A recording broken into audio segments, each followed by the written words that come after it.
והפידיון.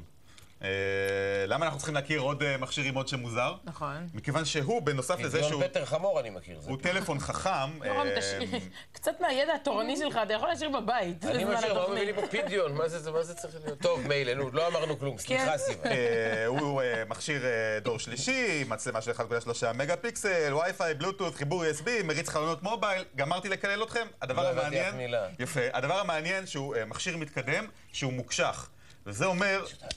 אפשר להשתמש בו להלקאת האויב. להלקאת האויב, או, אתה יודע, בכל מיני מכות קטנות וזה, זה בסדר. איך בודקים אם מכשיר הוא מוקשח, אגב? יש תקן לזה, ובא בוחן עם מדים של מעבדה וזה, מפיל את זה מגובה של 1.20 פעם. על משטח קשה. על משטח קשה, אם זה בחיים, אז זה בסדר. אז אתה זורק את זה עכשיו על הרצפה חופשי, מבחינתך. מבחינתי. לא, הוא לא בוחן. בלי קשר, אגב. מי שלא בוחן זה נשבר, רק לבוחן אבל כן, זה לא נשבר. זה עומד במכות, ואתם יכולים לשים שהפלסטיק שלו זה...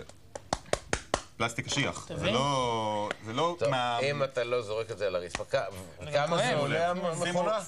על הרצפה, כן? איי. החזיק מעמד.